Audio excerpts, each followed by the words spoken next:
तो बाव लोग आज की वीडियो में प्रिडिक्ट करेंगे rest of the future game के लिए for the season 3 of Squid game, कुछ सॉलिड थ्योरीज एंड 90s के टाइम के कोरियन लोकल गेम के साथ, जिससे आइडिया लग जाएगा कि क्या गेम हमें देखने को मिल सकते हैं इन द फ्यूचर, क्योंकि अभी तक सिर्फ 3 ही गेम खिलाए गए हैं एंड पूरे 3 गेम और बचे हैं। लेकिन वीडियो स्टार्ट करने से पहले सीजन 3 की कुछ अपडेट देना चाहूंगा जो कि मेकर ने हमारी तड़प को देखकर रिवील करा है। Yes, creator and director of Squid Game Hwang Dong Hyuk ने कहा है कि सीजन 3 आपको जल्द ही देखने को मिल जाएगा। उन्होंने कहा कि 2025 में समर में आपको 3rd सीजन मिल सकता है, जिसके लिए ऑफिशियल डेट का अनाउंसमेंट भी जल्द ही कर दिया जाएगा मेकर्स के द्वारा कुछ ही दिनों में, यानी ऑफिशियल रिलीज डेट हमें स्क्विड गेम सीजन 3 की मिल जाएगी। दूसरा, मेकर ने सीजन 3 की स्टोरी के लिए कुछ की पॉइंट्स बताए हैं कि सीजन 3 स्टार्ट कैसे हो सकता है या होगा। अपना मेन कैरेक्टर यानी गेहुन अब बिल्कुल अकेला पड़ चुका है, जो पछतावा और शोक में तो डूबा ही हुआ होगा, क्योंकि रिसेंटली रेबल करने की हिमाकत में गेहुन के अपने बेस्ट फ्रेंड को खोना पड़ा। दूसरा, वो उसके पिछवाड़े से ये चुल भी निकल जाएगी कि दोबारा से रेबल किया जाए, और अब गेहुन ना चाहते हुए भी हेल्पलेसली गेम को खेलने वाला है, यानी अब तो मजबूरी ही है, खेलना ही है, क्योंकि बहुत हद तक ये टूट भी चुका है अंदर। तो ये सब वैंग डोंग युक ने अपने इंटरव्यू में रिवील करा है। Now back to the topic कि सीजन 3 में कौन कौन से गेम देखने को मिल सकते हैं, यानी रेस्ट ऑफ द गेम्स, क्योंकि most of the easy games but उनके डिफिकल्ट फॉर्मेशंस को तो मेकर ने पहले ही इस्तेमाल कर दिया। अब देखा जाए तो आगे के गेम नो डाउट डिफिकल्ट ही होने वाले हैं। तो मेरे पास कोरिया में लोकल खेले जाने वाले ऐसे 4 गेम हैं जिनको हमारे इंडिया में भी खेला जाता है, लेकिन डिफरेंट नाम के साथ। फर्स्ट है फोल्डेड पेपर क्रेन, सेकंड है rubber band game, then third है knitting thread game and fourth है हॉपस्कॉच।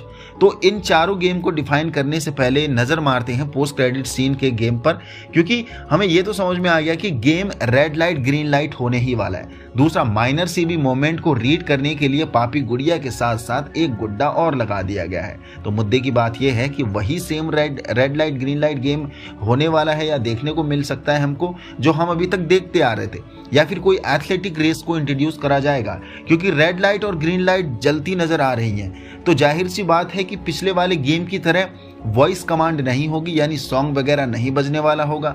जो इजी होता था, गाना रुकते ही आप फ्रीज हो जाते थे, बस आपके कान वहां पर होता था एंड ध्यान एंड नजर आपके अपने कदमों पे हुआ करती थी। लेकिन इस बार आपको लाइट्स के मूवमेंट को देखकर आगे बढ़ना होगा, जो बाबा डिफिकल्टी का हाई लेवल सेट करता है, क्योंकि अगर ये लाइट सामने हुई तो हम इजीली आगे बढ़ सकते हैं, अपनी मूवमेंट को भी देख सकते हैं, उस लाइट को भी देख सकते हैं और इतनी दिक्कत नहीं आएगी। लेकिन ये लाइट अगर किनारे लगी होगी तो आगे बढ़ने में दिक्कत आ जाएगी, क्योंकि ध्यान और नज़र किनारे होगी और आगे का मूवमेंट हमें बिना देखे ब्लाइंडली आगे बढ़ना पड़ेगा, क्योंकि नज़र वहाँ होगी नहीं। तो आगे बढ़ते टाइम हम एक दूसरे से टकरा भी सकते हैं और गिर भी सकते हैं, जो दोबारा से खड़े होने पर टाइम वेस्ट कर सकता है, और गिरते टाइम शरीर में मूवमेंट रहेगी तो बाबा इजीली आप पकड़े जा सकते हो और eliminate. Now apart from this game, rest of the 2 game क्या हो सकते हैं वो तो मेकर ही जानता है, लेकिन कोरिया में 90s के टाइम पर folded paper game, hopscotch, knitting thread and rubber band game काफी फेमस थे। और भी गेम फेमस थे, लेकिन उन सबको मेकर ने पहले ही इंट्रोड्यूस कर दिया है।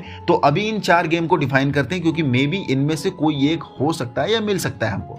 जहां कोरिया के फोल्डेड पेपर गेम की बात करें, जो काफी पॉपुलर गेम है, वहां पर तो आप रंग बिरंगे पेपर से अपने हाथों से कुछ भी सेब बना सकते हैं, खासकर बतख, चिड़िया, मुर्गा, कुछ भी, मतलब बर्ड्स में अधिकतर ये सेब बनाए जाते थे।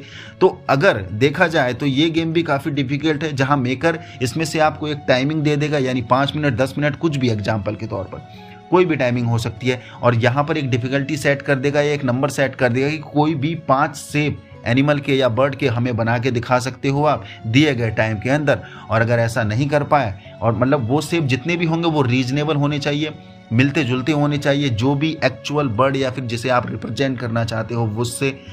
तो जिसने बना लिया वो क्वालिफाई, जिसने नहीं बनाया वो एलिमिनेट हो जाएगा।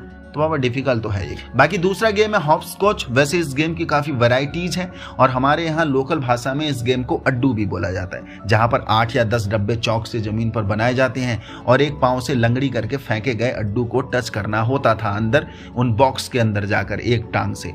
एंड देन फिर आप उस अड्डू या फिर उस पत्थर के टुकड़े को रीच कर जाते थे तो पांव से एक ही ठोकर में बाहर फेंकना पड़ता था। बट ध्यान रहे कि ठोकर मारते समय सिर्फ वो पत्थर का टुकड़ा या फिर अड्डू स्ट्रेट ही जाना चाहिए, लाइन से इधर उधर नहीं जाना चाहिए।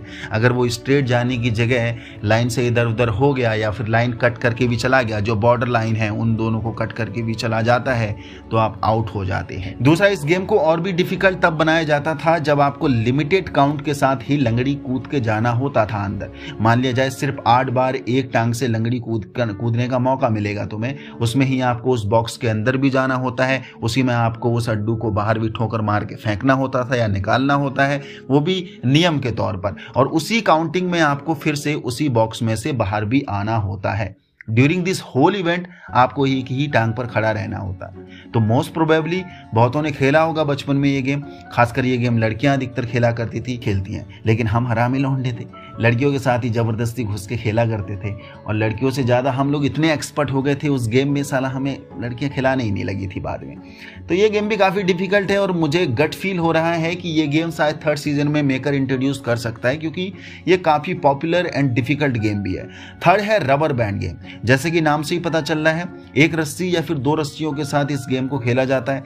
2 बच्चे रस्सियां पकड़ के आमने सामने खड़े रहते हैं तान के, और रस्सियां घुमाते हैं, या फिर ऊपर नीचे करते हैं, या फिर जिग जैग ऑर्डर में हॉरिजॉन्टली करते हैं, जिसमें से एक रिदम के साथ लगातार अंदर जो रस्सी में है वो लड़का लड़की कोई भी एक रिदम के साथ कूदते रहना चाहिए या जंप करते रहना चाहिए, वरना आपका पांव रस्सी में कभी भी फंस जाता है, और जब फंस जाएगा तो आप एलिमिनेट हो जाओ। दूसरा, इस गेम को और भी डिफिकल्ट तब बनाया जाता है जब गाना भी इसके साथ बजाया जाता है, और हर सॉन्ग के साथ एक अलग से नियम होता था या अलग से एक एंगल हुआ करता था, यानी सॉन्ग चेंज होते ही रस्सियों के ऑर्डर चेंज हो जाते थे।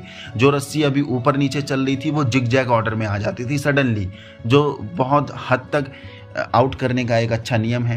तो ये भी गेम काफ़ी डिफिकल्ट है। बाकी 4th गेम है निटिंग थ्रेड। खैर ये गेम भी सभी लोगों ने बचपन में खेला ही होगा।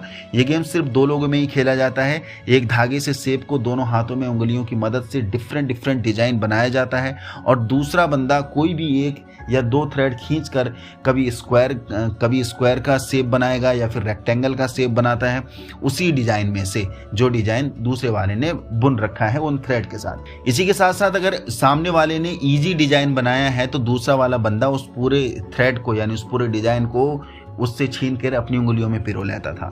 लेकिन ध्यान रखना होता था कि डिजाइन बिगड़ना नहीं चाहिए, वरना you are out from the game. दूसरा, ये गेम जितना आसानी से मैं बोल रहा हूँ उतना आसान होता नहीं है, क्योंकि कई बार गलत थ्रेड खींचने पर पूरा डिजाइन बिगड़कर फंस जाता है उंगलियों में ही। और ये गेम भी काफ़ी डिफिकल्ट है। ये गेम भी अधिकतर हमारे यहाँ लड़कियाँ ही खेला करती हैं। हाँ, मैंने बहुत कोशिश करी थी सीखने की, पर आज तक नहीं सीख पाया, मेरे दोस्त सीख गए थे। अगर ये गेम इंट्रोड्यूस हो गया तो बहुत लोग मरने वाले हैं। So these all are the list of Korean local games, जो उसी दौर के गेम हैं जिस दौर के गेम मेकर अभी तक यानी सीजन 1 और सीजन 2 में हमें खिला चुके हैं। तो मे बी इनमें से कोई एक गेम मेकर शायद इंट्रोड्यूस कर दे हम सबको, बाकी होना वही है जो मेकर चाहते हैं। हम बस थ्योरी ही सेट कर सकते हैं, बस यही है हमारे पास।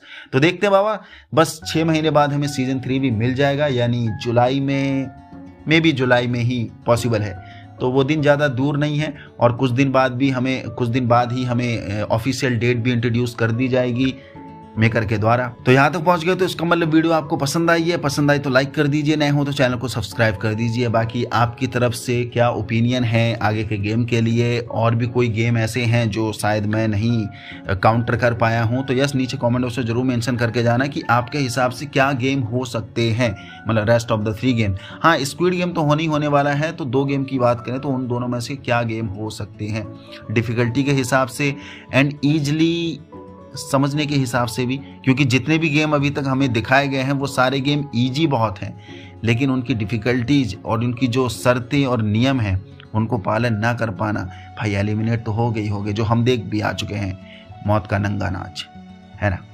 तो यस जरूर बता के जाना नीचे कमेंट बॉक्स पर।